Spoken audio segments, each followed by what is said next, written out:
¿Qué tal, doctor? Buenas noches, ¿me escucha? ¿Qué tal? Sí, cuando desees. Sí, doctor. ¿Le parece si en breve comenzamos? Sí, sí, sí, por supuesto.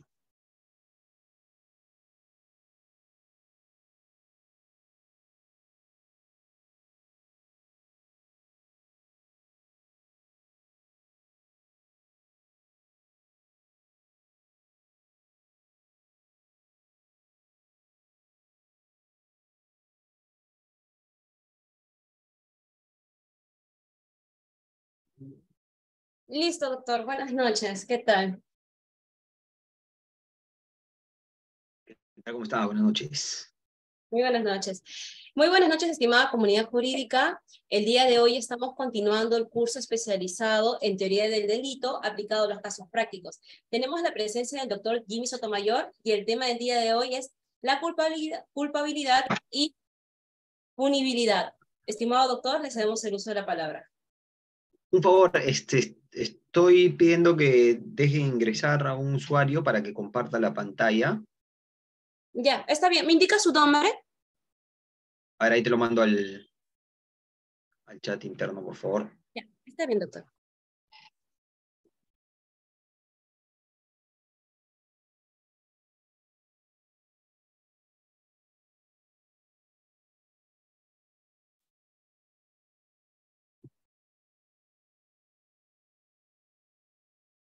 Doctor, disculpe, ¿le podría decir que vuelva a entrar? Se ha salido. Ok.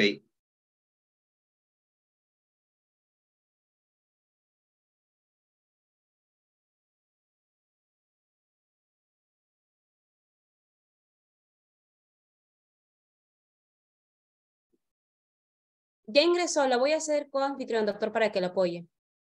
Ok.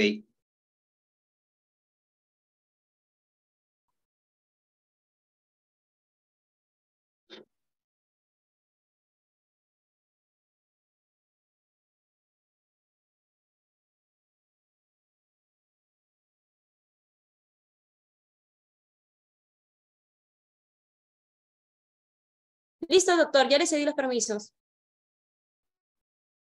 Ok, perfecto. Gracias.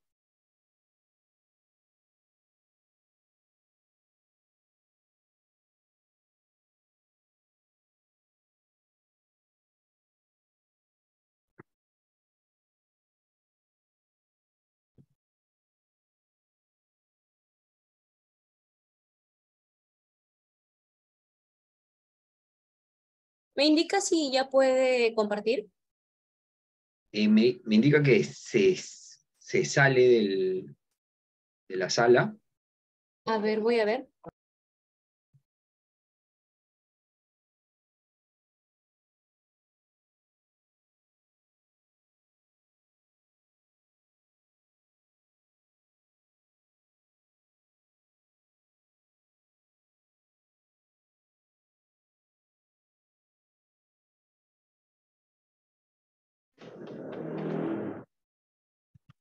Doctor, en estos momentos la estamos aceptando, pero parece que es un problema del usuario. Ya, a ver, si no, voy a pasarle el PPT por aquí.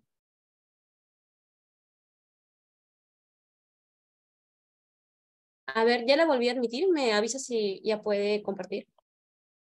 A ver.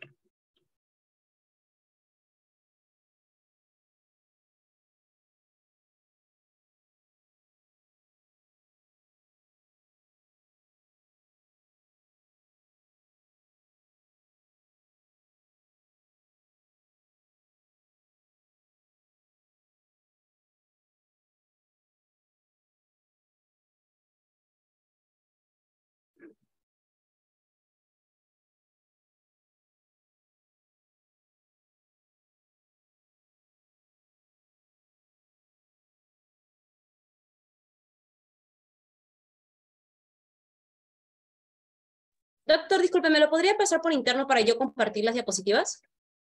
Se lo pasé a Fabián, si le puedes pedir que te lo reenvíe, por favor. Ya, está bien, ahí lo pongo entonces.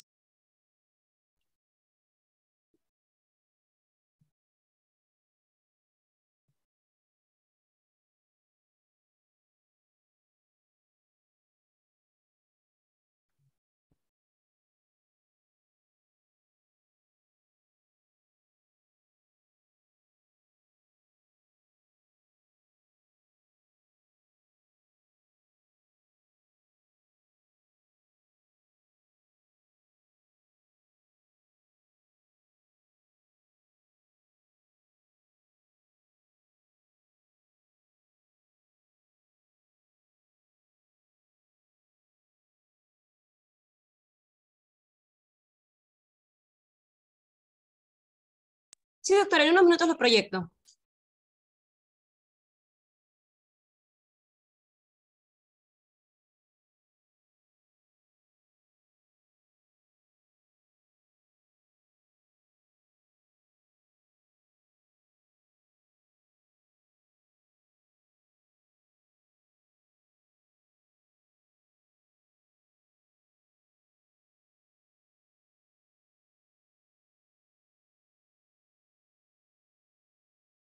Listo, doctor, ya lo tengo. En breves lo voy a estar proyectando. Ok.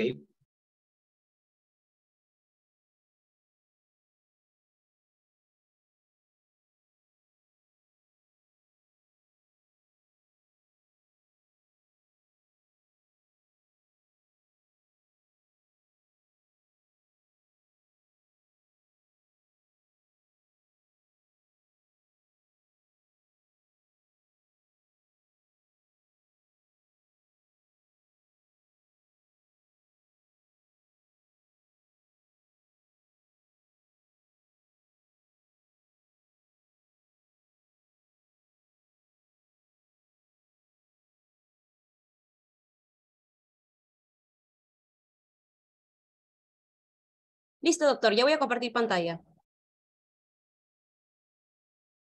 Ok.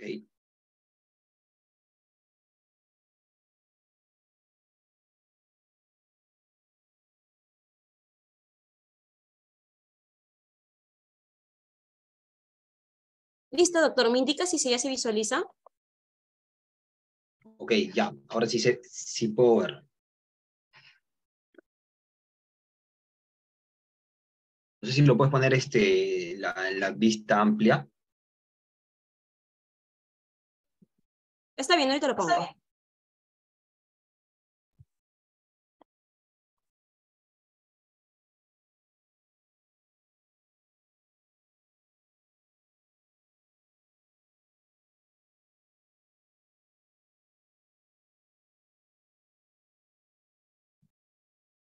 Listo, doctor, me indica cuándo empezar. Ya, perfecto. Bueno, ¿qué tal? ¿Cómo están? Buenas noches. Disculpen la demora, algunos inconvenientes con el PowerPoint, pero ya estamos. ¿Ok? Vamos a realizar la última clase del curso que hemos denominado Teoría del Delito, perdón, aplicada a casos prácticos. ¿Ok? Ya hemos hablado de acción, hemos hablado de tipicidad, ¿verdad? Y hemos desarrollado varios conceptos dentro de acción, tipicidad. Esto refiriéndonos a lo que es el delito, ¿correcto? Y al concepto de delito, ¿verdad? El día de hoy vamos a desarrollar qué es la antijuricidad. Recordemos que a lo largo de este curso nosotros hemos señalado como concepto de delito que el delito es una acción típica, antijurídica y culpable, ¿verdad? Siendo la acción ya desarrollada ampliamente, ya no voy a ahondar en el tema, también hemos desarrollado tipicidad, ¿sí? Pendiente de la tipicidad subjetiva, si es que ustedes desean, yo les puedo pasar material. Igual en el PowerPoint yo he incluido un cuadro que está muy bien explicado. ¿Okay? Hoy vamos a referirnos a la segunda categoría, que es la antijuricidad. Vamos a hablar de la antijuricidad formal y de la antijuricidad material. Siguiente diapositiva, por favor.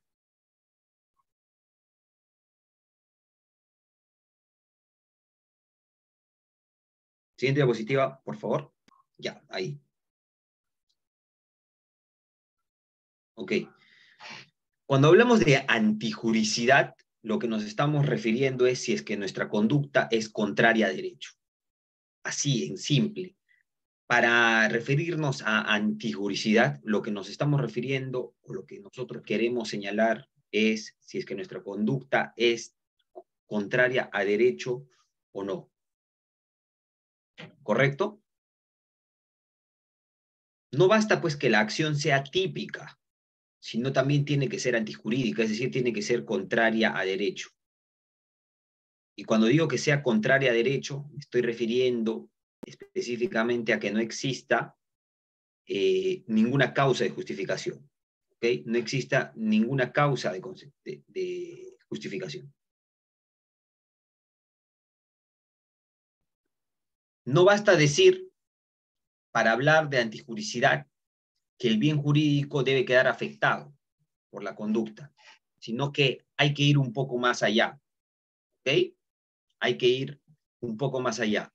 Habrá que concretar un poco más cuál es el grado de afectación que se considera suficiente para legitimar la intervención penal. ¿Ok? Cuando hablamos de antijuricidad, tenemos que referirnos indefectiblemente a supuestos en los cuales analizaremos el tipo de delito en el cual estamos, o al tipo de delito ante el cual estamos tratando. Puede ser un delito de lesión o puede ser un delito de peligro, ¿ya? No necesariamente, como decía en la clase pasada, no necesariamente vamos a hablar de delitos cuando se lesione un bien jurídico. Pueden existir delitos en los cuales no se lesione ningún bien jurídico, pero se les ponga en peligro. ¿Ok? Siguiente diapositiva, por favor.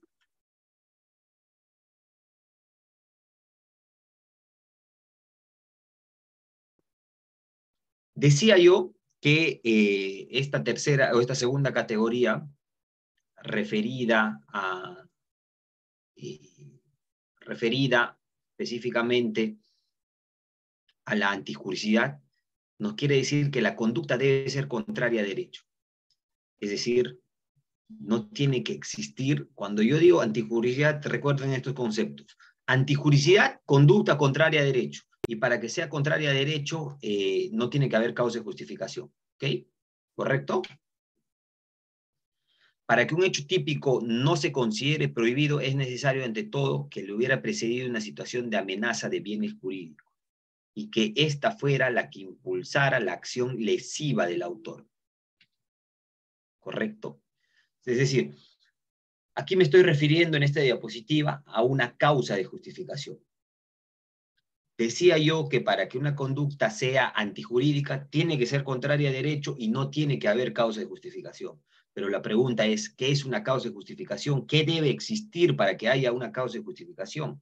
Para que un hecho típico no se considere prohibido es necesario, ojo, ante todo, que le hubiera precedido una situación de amenaza al bien jurídico. Es decir, para que exista una causa de justificación a tu conducta típica, ¿ok? A tu conducta típica, tiene que haber una situación de amenaza a un bien jurídico.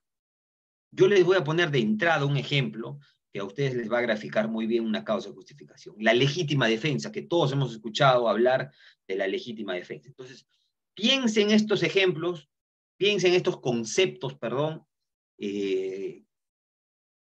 con el ejemplo, piensen estos conceptos con el ejemplo de una legítima defensa.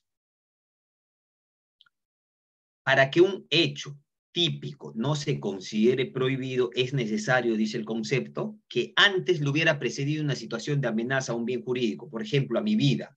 Supongamos que quieren atentar contra mi vida, que viene una persona que no solamente me quiere robar el celular, sino que además quiere atentar contra mi vida. Hay una situación de amenaza, ¿verdad? Y que esta situación de amenaza es la que impulsa una acción lesiva del autor. Supongamos que ante esta situación de peligro, yo me busco defender, busco menoscabar la amenaza,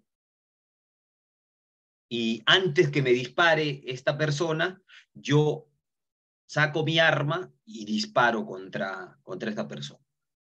¿Habrá una causa de justificación o no en ese caso? Lo analizaremos a continuación. Siguiente diapositiva, por favor.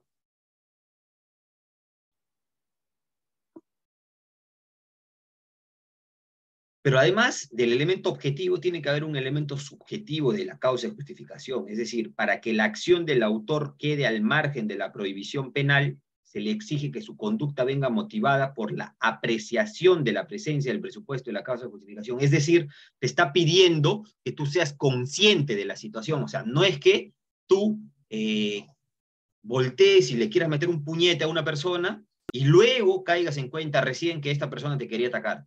¿Entiendes? O sea, tú tienes que ser consciente, tiene que ir orientada tu conducta, tu voluntad y tu conocimiento a realizar esta causa de justificación y no por otros motivos. O sea, se tiene que conocer la situación y se tiene que actuar en consecuencia de la misma. ¿Ok? Ojo que en cualquier momento, como en las anteriores clases, me pueden realizar las preguntas que ustedes consideren pertinentes, necesarias. ¿Ok? Un caso, por ejemplo, si Alberto, por defenderse, golpea a Daniel, actúa en legítima defensa a pesar de desear dentro de él que Daniel se muriera, ¿qué opinan?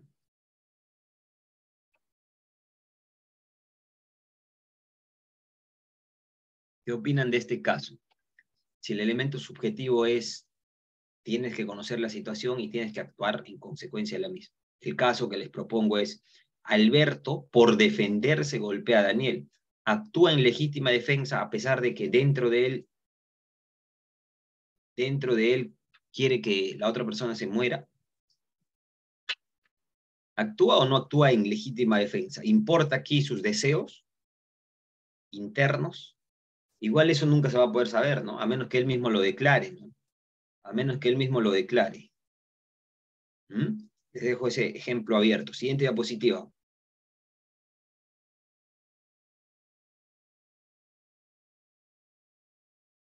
Ahora, puede haber supuestos en los cuales exista un error, ¿okay? Un error sobre los presupuestos de la causa de justificación. Puede ocurrir que el actor actúe convencido de que está habilitado para la concurrencia de un presupuesto y una causa de justificación, cuando en realidad no existe tal. Este será un supuesto de error en una causa de justificación. Mire, le voy a poner un ejemplo, ¿ya? Porque este es un curso que busca ser práctico, ¿ok? Que busca combinar ejemplos con los conceptos. Supongamos que yo estoy caminando por la avenida Javier Prado a las 7 de la noche, un viernes, ¿ok? A punto de doblar a la entrada que nos da a Salaberry. Estoy caminando, estoy además hablando por celular y veo que detrás viene una persona corriendo en dirección hacia mí, aparentemente. Volteo y veo que se está aproximando y la aproximación es tan que me lleva a reaccionar. Lo veo y le meto un puñete. Le meto un puñete pensando que esta persona, ¿ok? Que esta persona me iba a atacar. Y le causo una lesión grave porque le rompo el tabique. Pregunto, ¿yo seré autor del delito de lesiones graves? Mi conducta es, primero, ¿hay conducta o no hay conducta?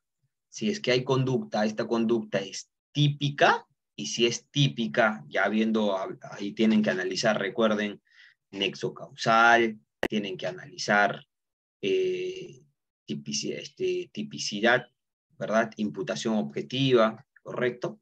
El verbo rector del tipo penal, afectación al bien jurídico, tipicidad subjetiva, si hay dolo, hay culpa, pero luego de eso también tendremos que analizar si es que hay o no hay una causa de justificación. Pregunto, yo actué en el ejemplo propuesto, ¿ok? Actué en el ejemplo propuesto legítima defensa. ¿Mm? ¿Qué opinan?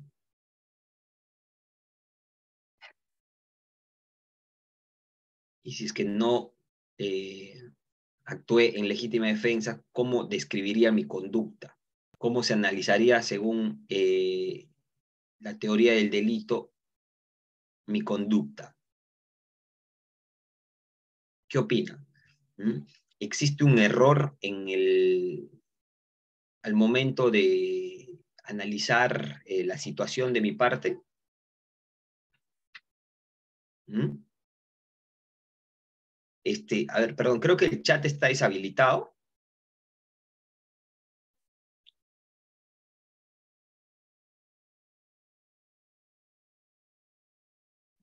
Ahorita lo activo,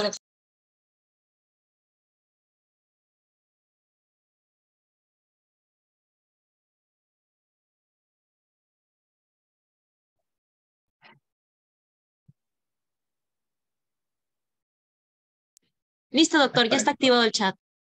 ok, para que puedan escribir, por favor, a ver sus comentarios. ¿Qué opinan del ejemplo? ¿Mm? ¿Mm?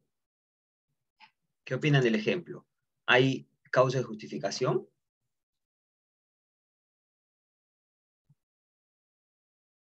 ¿Mm? ¿O no hay causa de justificación? ¿Hay causa de justificación o no hay causa de justificación? Doctor, disculpe, no se le escucha. A ver, ¿se me escucha ahí? Ahora sí. Ok. Artemio nos dice que no. Eh, Mi conducta es típica primero. Sí, ¿verdad? César Contreras nos dice que no hay causa de justificación. ¿Por qué no habría causa de justificación? Y si es que no hay causa de justificación, ¿cómo me defenderían? ¿No? Porque yo en principio no le quise causar esa lesión a la persona que estaba corriendo, ¿no? Yo actué bajo error, ¿verdad? Yo actué bajo error.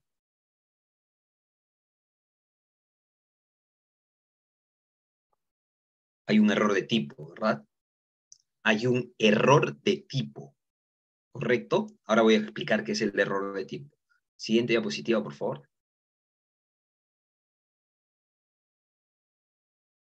Correcto, César Contreras nos dice, no hay causa de justificación porque no existió nunca una amenaza real. Y uno de los presupuestos de la causa de justificación o para que opere una causa de justificación, decíamos nosotros, es que exista una amenaza real al bien jurídico. ¿Ok? Siguiente diapositiva, por favor. Rosey nos dice, buenas noches, saludos desde Monterrey, Nuevo León, México. Saludos, Rosey. Un gusto tenerte presente. La legítima defensa. La legítima defensa. Voy a responder al ejemplo que he propuesto. No hay un supuesto de causa de justificación. Hay un error de tipo. Y el error de tipo, ya veremos más adelante, ¿ok?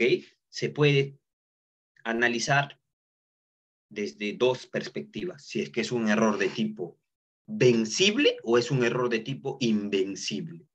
¿Verdad? Si es un error de tipo vencible, es decir, hay una situación de error, pero que tú te pudiste dar cuenta, que tú razonablemente, por el contexto, si hubiese sido más precavido, etcétera, te pudiste haber dado cuenta que estabas actuando en error, es una situación, ¿ok?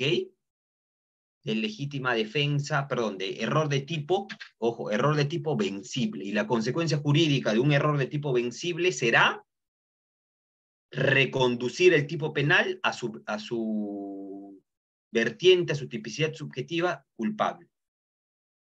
Culpable. Es decir, en el tipo subjetivo diremos que has actuado no con dolo, sino con culpa, si es que existe culpa. Ya, el artículo 20 dice, estás exento de responsabilidad penal. Este es el artículo 20 del Código Penal peruano. Está exento de responsabilidad penal y el numeral 4 nos dice el que obra en defensa de bienes jurídicos propios o de terceros, siempre que concurran las circunstancias siguientes. Miren, estos son los presupuestos, además, específicos de la legítima defensa. Tiene que haber, para que tú digas que has actuado en legítima defensa, una agresión ilegítima previa. Si la agresión no es ilegítima, no hay posibilidad de que alegues legítima defensa. ¿Ok? No hay posibilidad de que alegues legítima defensa. En este caso que yo les he propuesto, había una agresión ilegítima, ni siquiera hubo agresión, ¿verdad? Una persona que estaba corriendo nada más, no se cumple con el primer presupuesto. Además, existe, ¿ok? En la legítima defensa como segundo presupuesto, como segundo requisito, la necesidad racional del medio, o sea, te exige que debe haber una necesidad racional del medio empleado para impedirla o repelerla. ¿Qué nos está diciendo? Que si es que alguien viene y te quiere atacar a puñetes, por ejemplo, tú no vas a sacar tu arma, pues, y le vas a meter un balazo en la cabeza, ¿no? Y vas a decir luego, actué en legítima defensa. Imposible señalar ello, ¿verdad? Porque no hay proporcionalidad en los medios, aunque aquí ya no se habla de proporcionalidad, sino no hay racionalidad. No hay racionalidad en el medio empleado, ¿ok? Se excluye para la valoración de este requisito, dice el propio Código Penal, el criterio de proporcionalidad de medios. ¿Por qué dice que se excluye el criterio de proporcionalidad de medios? Porque antes, en la jurisprudencia peruana, de manera errada, lo que se señalaba era, a ver, si te están atacando a ti con un cuchillo, ¿ya? Con un arma blanca, están a punto de apuñalarte, tú, la única forma de que te defiendas es con un cuchillo. Eso es lo que se señalaba antes. Es decir, si tú tenías un arma y venía alguien con un cuchillo y lo único que tenías para defenderte era el arma, tú no podías sacar el arma. Ahora eso ha cambiado. Ahora hay que analizar caso por caso. Y en el análisis de la casuística nosotros tendremos que determinar, ¿correcto?, la racionalidad del medio empleado. Es decir, ¿era racional que en un ataque inesperado, en un ataque ilegítimo, en un ataque que sí o sí se iba a dar, y yo no teniendo un cuchillo, solamente teniendo un arma, me deje cuchillar porque no tengo un cuchillo? O puedo sacar el arma para meter un balazo, tal vez no en la cabeza, pero sí en la pierna, ¿no? Siempre se va a analizar caso por caso. Por ejemplo, aquí nos deja un comentario César Contreras, dice: si el que ataca es a simple vista muy robusto o es un boxeador, sí es permitido utilizar mi arma de fuego. ¿Se dan cuenta? Es un análisis de la casuística, ¿no? Claro, si es que es una persona que tú sabes que es muy hábil para las artes marciales, por ejemplo, o para el box o para la pelea, y tú sabes que te puede matar a golpes, literal, claro, se podrá utilizar un arma de fuego, sí, pero no para matarlo, ¿ah? Para repeler el ataque. Ojo, ojo, para impedir o repeler el ataque, no para matar a la otra persona. Ojo, no se confunda. Por eso se habla de racionalidad, no solamente del medio empleado, sino de cómo empleas el medio. ¿Ok?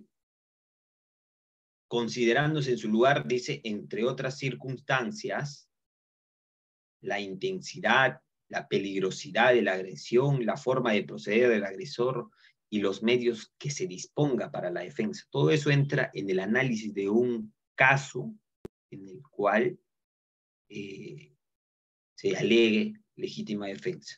No se puede porque se convierte como delito, dice Rosselló. Ok, correcto, por supuesto. Sí se puede cometer en delito si es que hay un ataque desproporcional e irracional. Y el tercer requisito de la legítima defensa es la falta de provocación suficiente de quien hace la defensa. ¿Qué quiere decir este requisito? ¿A qué nos estamos refiriendo? Supongamos que a mí me cae mal el señor Fabián Osiris, ¿ya? Y yo lo provoco, lo provoco, busco una reacción en él, ¿okay? Lo insulto, lo empujo, ¿ok? Para que luego él me quiera lastimar, quiera atacarme, ¿ok? Y cuando él me quiera atacar, yo saque mi arma y diga, no, yo me estaba defendiendo, ¿ah? Yo me estaba defendiendo, le mento a la madre, supongamos antes de, lo irrito, lo provoco, ¿no? Y él me quiere atacar. Y cuando él me quiere atacar, yo saco mi arma porque es lo único que tengo además y le meto un disparo en la pierna. ¿Puedo alegar legítima defensa ahí? No, ¿verdad? No, porque yo he provocado, además, yo he provocado esa situación. Yo he provocado esa situación. Eso no quiere decir que no te puedas defender, ¿ah? Claro que te podrás defender, ¿ok? Habrá que analizar caso por caso, pero habrá un supuesto de legítima defensa imperfecta, ¿ok? Habrá un supuesto de legítima defensa imperfecta. Siguiente diapositiva, por favor.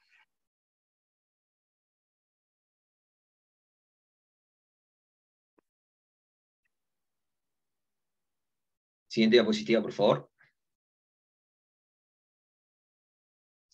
No, la anterior, por favor. Ahí. Entonces, cuando hablamos de agresión ilegítima, tiene que haber una agresión. La actualidad de la agresión es importante. La agresión ha de ser actual e inminente. Inminente.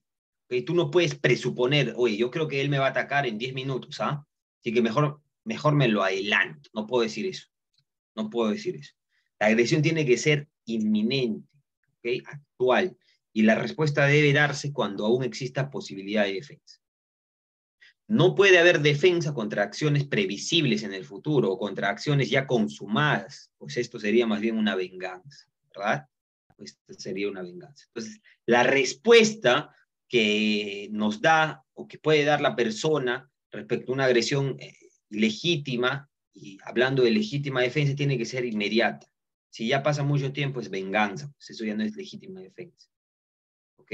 Y tampoco puedo hacer una defensa anticipada, ¿correcto? No puedo hacer una defensa anticipada. Tiene que haber actualidad de la agresión. La agresión es una conducta ilegítima, ¿ok?, que amenaza con lesionar o poner en peligro bienes jurídicos protegidos por el ordenamiento jurídico. El agredido no debe estar obligado a soportar la agresión. Hay supuestos en los cuales el agredido puede estar obligado a soportar la agresión. ¿Se les ocurre algún ejemplo? ¿Mm?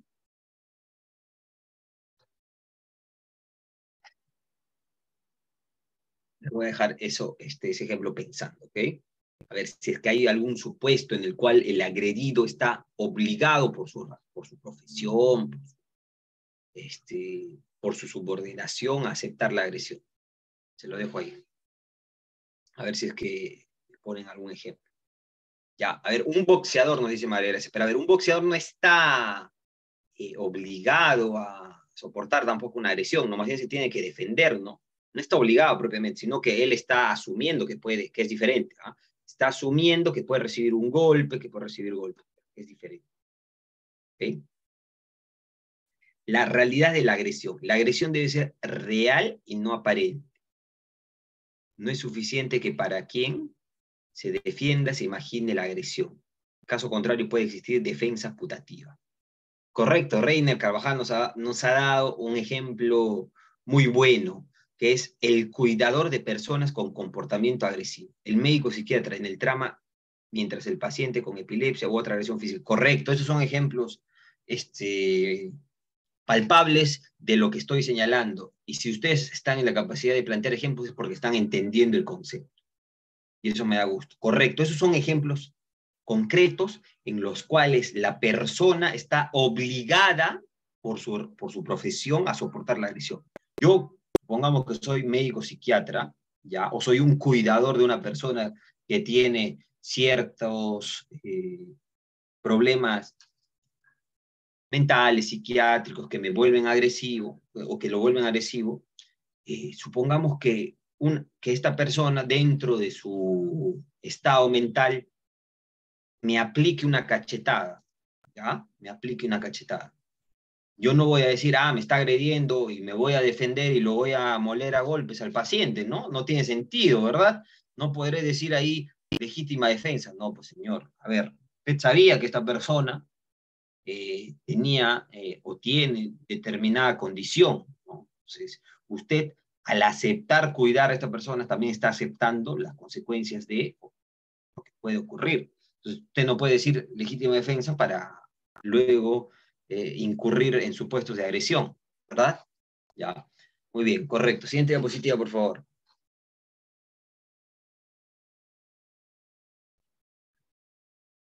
Tiene que existir, además, necesidad de la defensa. Solo los bienes jurídicos pueden ser afectados por la defensa, siempre que le sirvan para la agresión. ¿Qué quiere decir esto? Supongamos que Juanito Pérez es el que me ha agredido, me metió un puñete en el rostro. Y yo, como parte de mi supuesta legítima defensa, como veo que Juanito Pérez está acompañado de su hermano menor, yo digo, Juanito se cree vivo, se cree abusivo, me ha metido un puñete, yo me la pago con su hermano. y le meto un puñete al hermano, no a Juanita. ¿Puedo decir que es legítima defensa? No, porque, repito, aquí solo los bienes jurídicos del agresor pueden ser afectados por la defensa, no de otros, no de terceros, y por más relación cercana que exista. ¿Correcto? Cualquier bien jurídico puede ser afectado por la defensa. Vida, salud, libertad, etc. Salvo los bienes jurídicos colectivos. Solo los bienes jurídicos individuales. ¿Okay? Solo los bienes jurídicos individuales. La defensa además debe ser racional, por lo que implica que sea la única vía para repeler la agresión.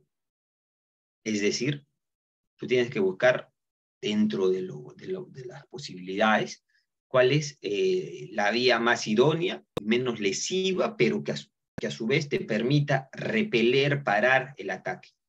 ¿Okay? Cuando hablamos de legítima defensa, la palabra que se les debe venir a la mente es racional. La defensa tiene que ser racional, no proporcional. No proporcional. Si bien es cierto, la proporcionalidad está dentro de la racionalidad, no es un concepto completo. Proporcionalidad es una cosa, racionalidad es otra. Correcto. Siguiente diapositiva.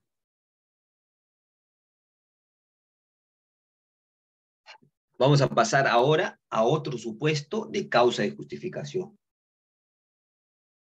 Ya hemos desarrollado la legítima defensa. Ahora hablaremos del estado de necesidad, ¿ok? Del estado de necesidad justificante. El estado de necesidad justificante, que también, por cierto, está regulado en el artículo 20 del Código Penal, establece lo siguiente. ¿Ok? Establece lo siguiente. El que ante un peligro actual e insuperable de otro modo, que amenace la vida, la integridad corporal, la libertad u otro bien jurídico, realiza un hecho destinado a conjurar dicho peligro de sí o de otro, siempre que concurran los siguientes requisitos. Un poco entreverá el concepto, ¿verdad? Ahora vamos a detallar. Los requisitos son los siguientes.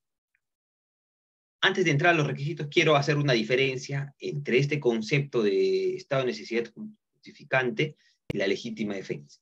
El estado de necesidad, a diferencia de la legítima defensa, la situación general del estado de necesidad no proviene necesariamente de un tercero, sino que puede surgir por el propio devenir de la vida, como por ejemplo una catástrofe natural. Puede ser tanto propia o de terceros. A ver, ¿a quién se le ocurre un ejemplo de una situación de estado de necesidad justificante? Yo puse un ejemplo la clase pasada. Pero ¿a quién se le ocurre? A ver, vamos desarrollando los requisitos del estado de necesidad justificante, a ver si es que alguien me pone un ejemplo. Los requisitos, cuando de la apreciación de los bienes jurídicos en conflicto afectados y de la intensidad de peligro que amenace el bien protegido resulta predominante sobre el interés dañado. ¿Okay? Mira, está pidiendo como requisito que el bien jurídico protegido tiene que ser predominante sobre el interés dañado. Es decir, que lo que vas a buscar proteger tiene que valer más que lo que vas a buscar dañar, ¿correcto? Voy a poner un ejemplo de entrada. Supongamos que Dios no quiera, sucede un terremoto. Un terremoto en Lima, y producto del terremoto se cae el balón de gas, las conexiones empiezan a fallar, se produce un cortocircuito. Ojo, es una catástrofe, es un fenómeno natural. Y producto de este cortocircuito que se produce por el terremoto, se produce un incendio. Yo les puse un ejemplo parecido a la clase pasada, pero se produce un incendio, ¿ok? Y yo no estoy en mi casa, estoy en la casa de un amigo, ¿ok? Y la única forma de salir es rompiendo su puerta, ¿correcto? Para salvar mi vida, para salvar mi vida. Yo en ese momento voy a decir, oye, si es que yo le rompo la puerta, él me puede denunciar por daños contra la propiedad, por el delito de daños contra la propiedad. ¿Voy a pensar ello? No, ¿verdad? Simplemente voy a salir, voy a romper la puerta y voy a salir. En ese caso estamos, si es que mi amigo por esas cosas de la vida, deja de ser mi amigo y me denuncia por el delito de daños contra la propiedad, ¿cuál sería mi defensa desde el punto de vista jurídico, desde el punto de vista de la teoría del delito? Hay una acción de mi parte al dañar la propiedad de mi amigo, al dañar la puerta, por supuesto, que hay un acto voluntario, ¿verdad? Mi acción es típica, hay nexo causal, hay imputación objetiva, correcto, sí, mi acción es típica. Mi acción es típica, pero además es antijurídica, no, no es antijurídica, porque existe una causa de justificación. Existe un estado de necesidad justificante, ¿correcto? En el cual yo he tratado de salvaguardar un bien jurídico, como es la vida, que vale más que un bien jurídico, como es la propiedad. ¿Correcto? Correcto. Ok.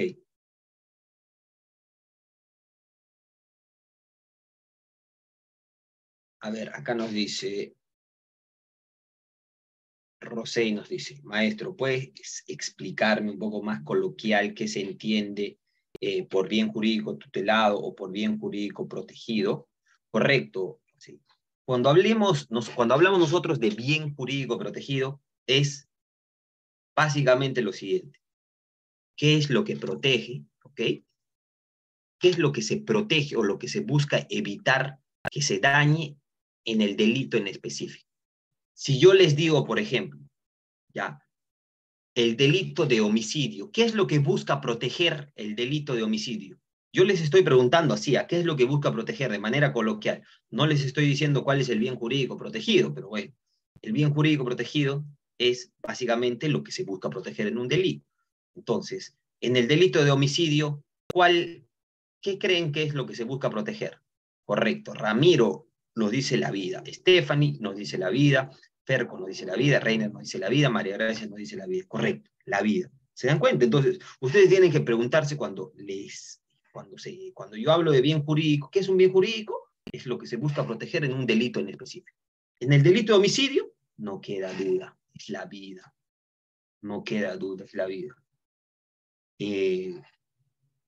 Me hacían una pregunta, no recuerdo si era en este curso o en otro curso que estábamos dictando, sobre cuál sería el bien jurídico. Era una pregunta de una compañera, una colega que se conectaba desde Bolivia. No sé si era en este curso, si es que mal no recuerdo, o era en otro curso que estábamos dictando, donde nos preguntaban cuál es el bien jurídico protegido, es decir, qué es lo que se protege en el delito en el delito de lesiones en el marco ya de el grupo familiar.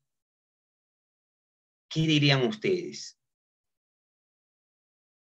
¿Cuál es el bien jurídico, perdón, protegido en el delito de violencia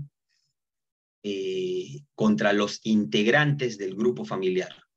Con el delito dice, ¿no? Delito de violencia contra la mujer y los integrantes del grupo familiar. ¿Cuál creen que es el bien jurídico protegido? O de manera más coloquial, ¿qué es lo que creen que se protege ahí? Stephanie nos dice la familia. Ramiro Pau Carvilla nos dice el cuerpo, la vida y la salud. Tenemos dos respuestas diferentes. ¿Qué opinan los demás? ¿Están de acuerdo con Stephanie? ¿Están de acuerdo con Ramiro? ¿O tienen alguna otra opinión? A ver. Carlos Peña nos ha puesto un ejemplo. Ahora voy con tu ejemplo, Carlos. ¿Qué opinan? Hay que señalar, estimados colegas, amigos, que cuando hablamos de bien jurídico protegido, ¿qué es lo que se protege en un tipo penal? No necesariamente tiene que ser uno, ¿eh? Hay delitos que se consideran pluriofensivos. Pluriofensivos, ¿correcto? Cuando hablo de pluriofensivos, me estoy refiriendo a que existe más de un bien jurídico protegido. Pueden ser 2, 3. ¿Ok? Entonces, en el delito de violencia contra los integrantes del grupo familiar, depende del caso, se protegerá, depende del caso en estricto, se protegerá ya sea la integridad física, ¿ok? Porque siempre va a haber una lesión, o la integridad psicológica, porque puede ser que estemos ante un supuesto de maltrato psicológico. No le metió la mano, pero la insultó de una manera que hizo que su dignidad y que su autoestima esté por lo piso. ¿Ok? Pero eso también se protege en el delito de lesiones. Se supone que este delito de violencia contra los integrantes, porque por algo se ha creado una ley en especial, y además, ¿no?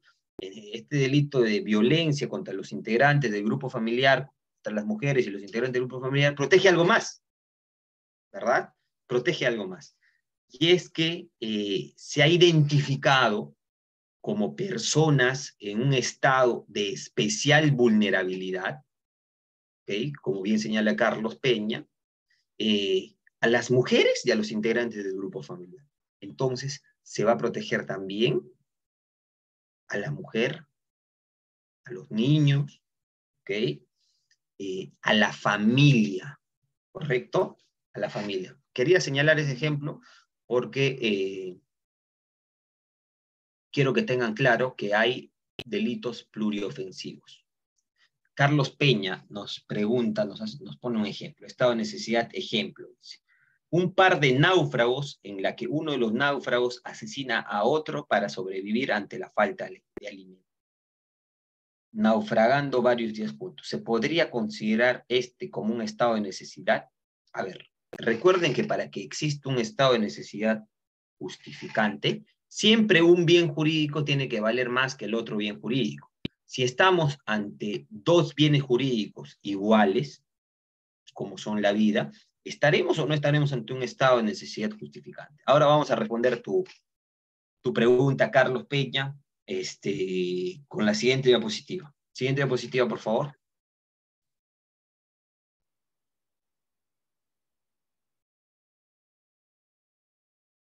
Disculpe, sí, siguiente diapositiva, por favor.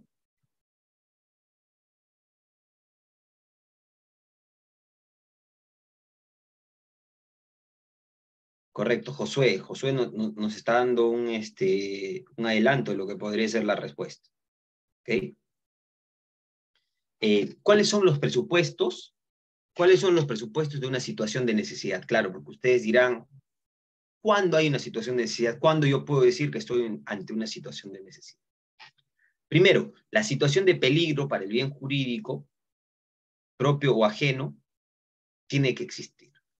Y que solo puede evitarse con la realización de un hecho típico que afecte intereses de terceros, lo que implica una situación de peligro. Debe existir un riesgo grave, real e inminente para el bien jurídico. Repito, tiene que ser un riesgo grave, real e inminente para el bien jurídico. Si existe un error, no estaremos ante un estado de necesidad, estaremos ante un estado de necesidad putativo. ¿Ok? Segundo presupuesto, que sea la única alternativa posible el mal que se cause. Es decir, que la única forma de salvaguardar este bien jurídico sea causando este mal al otro bien jurídico. La única forma, la única posibilidad de salvar este bien jurídico es dañando este otro bien jurídico. ¿Entiende? El estado de necesidad justificante parte de esa premisa. Tercero, que puede darse en protección de bienes jurídicos propios o de un tercero. O sea, no es necesario que yo esté protegiendo un bien jurídico mío. Puedo estar protegiendo por la propia situación un bien jurídico de otra persona. En el mismo ejemplo que yo les puse. En el mismo ejemplo que yo les puse, el terremoto que se produce, que causa un incendio, ¿verdad?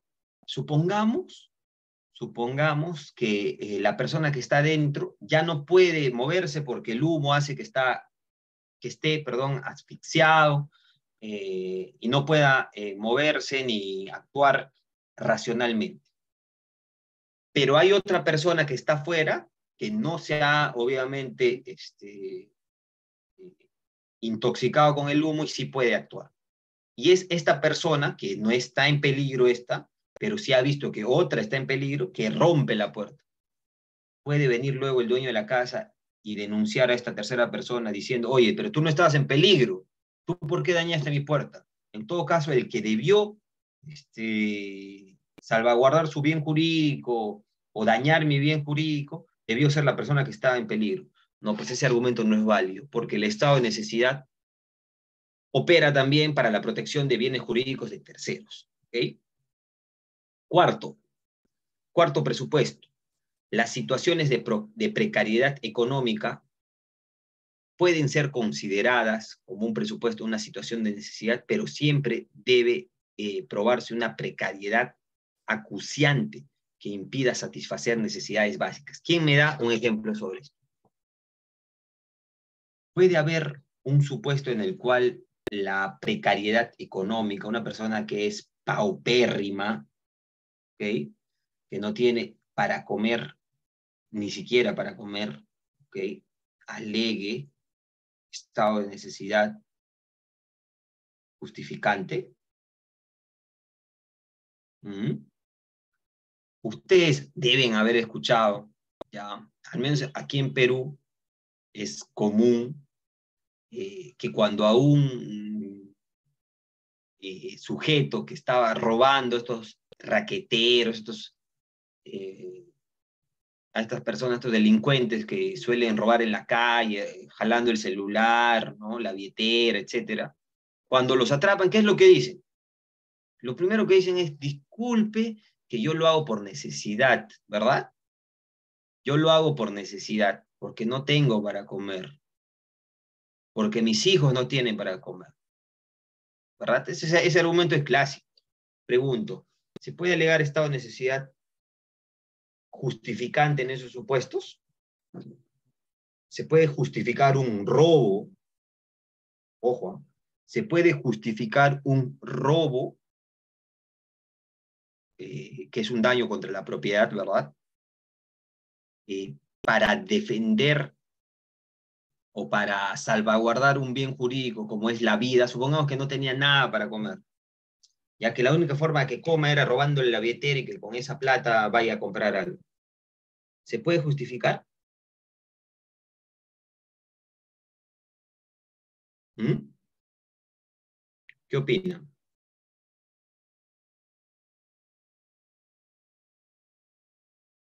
¿Qué opinan? Quiero leer sus comentarios. Alexander Pereira nos dice claro que sí, si no hay reincidencia. ¿Okay? Ahí tenemos un primer comentario. ¿Habrá en ese caso estado de necesidad justificante? A ver, vamos a leer los requisitos mientras van pensando en su respuesta. Los requisitos. Una cosa es los presupuestos y otra cosa son los requisitos. Los requisitos. Que el mal causado no sea mayor que el que se pretenda evitar. ¿Okay? Que el mal causado no sea mayor que el que se pretenda evitar. La comparación es de males, dice aquí, no de bienes en peligro. ¿Okay? Que la situación de necesidad no haya sido provocada intencionalmente por el sujeto. Correcto. Que el necesitado no tenga por su oficio o cargo obligación de sacrificarse. Ejemplo, los bomberos, policías, ellos sí tienen, ¿no? Los salvavidas. María Gracia nos dice, si es la primera vez, puede que sí. Yo creo que va a depender mucho del caso en específico. Normalmente no se aplica esto en la jurisprudencia, en los casos normalmente no se aplica. Valgan verdades también. Una persona que no tiene para comer, no un poco de dinero para contratar un buen abogado, ¿no? Que maneje estos conceptos. Entonces, muy pocas veces se ha visto que se plantee. Siguiente diapositiva, por favor.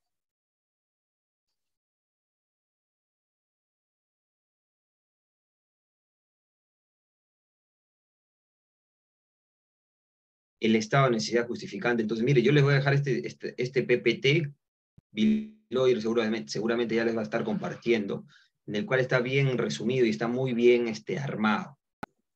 Hay una situación de peligro en el cual es el presupuesto del estado de necesidad justificado.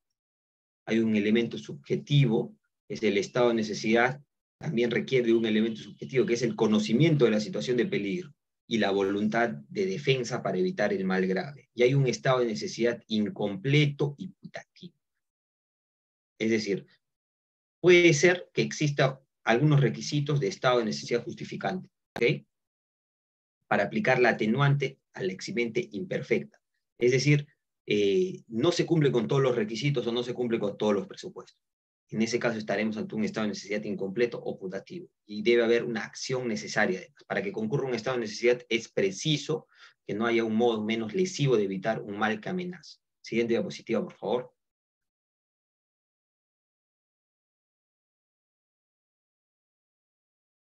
La obediencia jerárquica. Miren, la obediencia jerárquica es importante, ¿okay? Es importante hablar de esta causa de justificación porque se ve mucho en la policía, en casos de los efectivos policiales, se ve mucho también en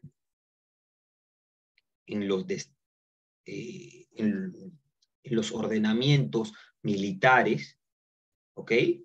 Y se ve también en la administración pública, ¿ya? Para que tú digas que has actuado bajo obediencia jerárquica, sea una causa de justificación de tu conducta, debe existir una relación jerárquica entre el que da la orden y quien la ejecuta. El que da la orden debe contar con competencia abstracta. ¿Ok? Un notario no puede ordenar una detención, ¿verdad? No hay forma. El subordinado que ejecuta la orden debe tener competencia para hacerlo. Miren los requisitos, ¿ah? Miren los requisitos. La orden debe ser expresa y además debe aparecer revestida de las formalidades legales. Y la orden no puede ser manifiestamente antijurídica. Es decir, tú no puedes decir que el comandante general de la policía te ha mandado, y porque es tu jefe, es el jefe de jefes, te ha mandado a matar. Tú no puedes hacer caso a una orden claramente contraria a derecho. ¿Ok? Esos son los requisitos entonces de la obediencia jerárquica. Siguiente diapositiva.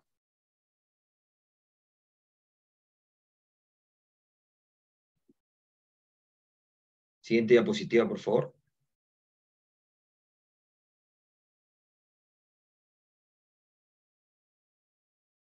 Ok. Cumplimiento de un deber. Su radio de acción alcanza sobre todo a los funcionarios públicos. Cuando alguien señala, ojo, yo he realizado esta conducta en cumplimiento de mi deber. Les comento un caso que justamente acabamos de cerrar. Estaba defendiendo hasta hace poco al ex director general de trabajo que declaró procedente una huelga de los trabajadores de Corpac, de los controladores de Corpac. Corpac son, pues, aquí en Perú, los encargados de autorizar, de velar los vuelos en el aeropuerto. Es un servicio esencial, por supuesto, así como los médicos brindan servicios esenciales, porque no pueden parar. Cuando me refiero a servicios esenciales, son servicios en los cuales, a pesar de que se declare procedente una huelga, se debe asegurar el servicio mínimo. Nunca pueden irse a huelga, por ejemplo, todos los trabajadores de un hospital. Jamás. No se puede declarar procedentes de esa huelga. Sería ilegal.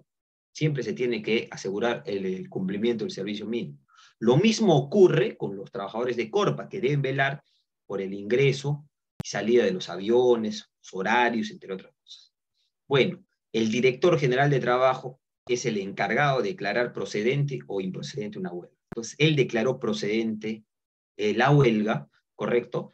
Ya, pero puso, en el apartado, en la resolución directoral que sacó, que debe cumplirse con el servicio esencial mínimo, bajo apercibimiento expreso de declararla ilegal. Finalmente, los trabajadores de Corpa no cumplieron. No cumplieron y pusieron en aparente peligro al transporte aéreo. Se le denunció al director general de trabajo que era mi patrocinado por este supuesto delito. ¿Cuál fue mi argumento? Aquí hay un cumplimiento de un deber.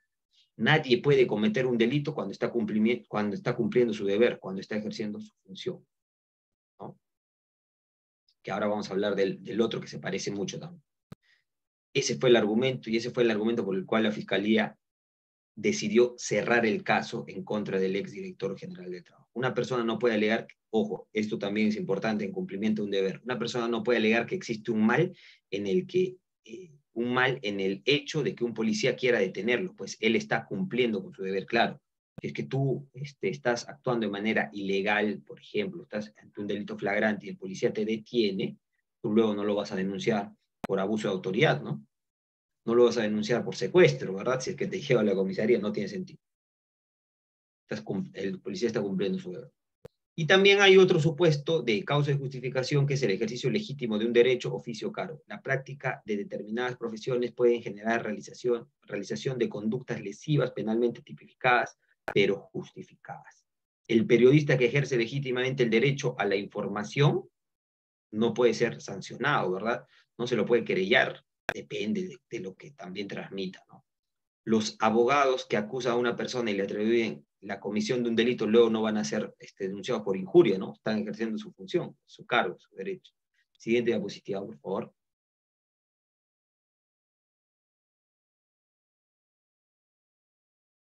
Siguiente diapositiva, por favor. Aquí tenemos un comentario. A ver. El usuario está con Honor FNE. A ver, dice, doctor, la obediencia es una estrategia para querer escapar del delito cometido por el subordinado. Eso pasa en gestión pública por los tesoreros. Claro, sí, ese es un supuesto es un argumento clásico, correcto, es un argumento clásico, pero habrá que analizar, ¿no? Si es que la orden era manifiestamente antijurídica o no. El consentimiento. El artículo 20 del Código Penal dice, está exento de responsabilidad penal el que actúa con el consentimiento válido del titular de un bien jurídico de libre disposición. Ojo, tiene que ser de libre disposición. Si es que yo autorizo, por ejemplo, miren, supongamos que yo, ¿ok? Que yo quiero irme a hacer un tatuaje. Me hacen el tatuaje y producto del tatuaje, como es normal además, se me inflama el brazo, me genera alguna reacción propia al cuerpo. ¿Qué pasa si luego mi mamá quiere ir a denunciar al tatuador por lesiones? ¿Podría? No, ¿verdad? Porque el artículo 20 del Código Penal dice, está exento de responsabilidad penal el que actúa con el consentimiento válido del titular de un bien jurídico de libre disposición. Pregunto, y con esta pregunta vamos a cerrar la clase de hoy y el curso. Pregunto, quiero escuchar sus comentarios. Quiero escucharlos o leerlos. El artículo 20 del Código Penal, numeral 10, dice, está exento de responsabilidad penal el que actúa con el consentimiento válido del titular de un bien jurídico de libre disposición. Pregunto, ¿qué pasa si yo mañana me cansé de vivir? Me cansé de vivir y le digo a mi amigo, Juan, ¿sabes qué? Tú que eres mi amigo de confianza, quiero que me quites la vida.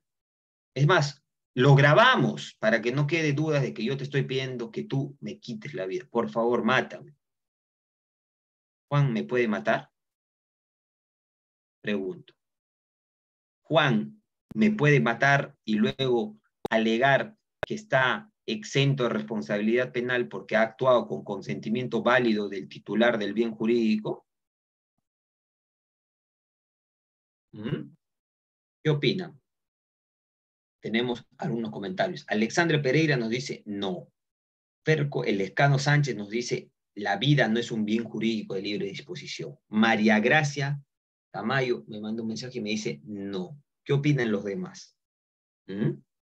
¿La vida es un bien jurídico de libre disposición? ¿Sí o no? Honor, el usuario Honor FNE nos dice, no te puede matar, nadie te puede... ¿Seguros que la vida no es un bien jurídico de libre disposición?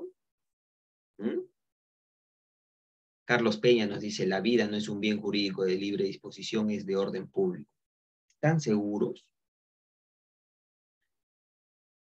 Stephanie nos dice, no, la vida no es un bien jurídico de libre disposición. Y les pregunto, ¿y dónde queda la eutanasia?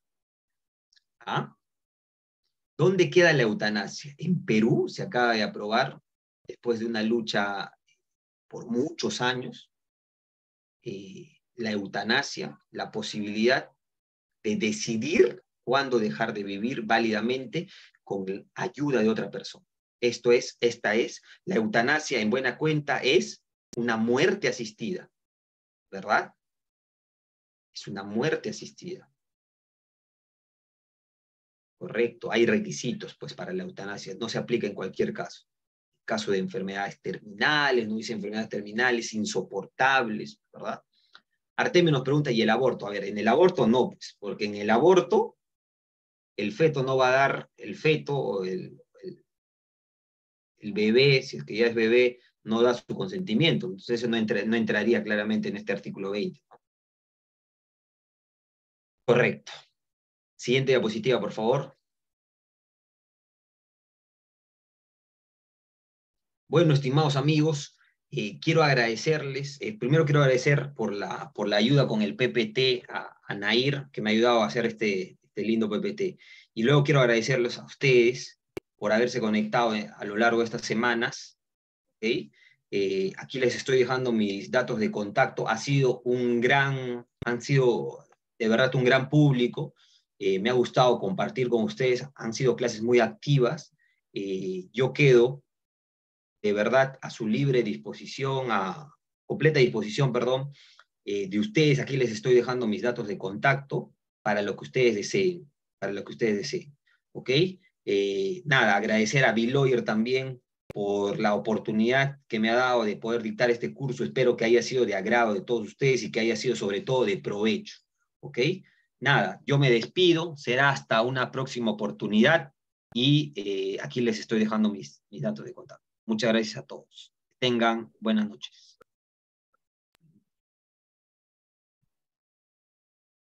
Sí, doctor, muchas gracias. Sí, doctor, muchas gracias. De parte de Biloyer le extendemos nuestra gratitud y esperamos contar con usted para los próximos eventos. Muchas gracias, doctor. Gracias a ustedes. Nos estamos viendo. Un saludo afectuoso. Hasta luego. Buenas noches, muchas gracias.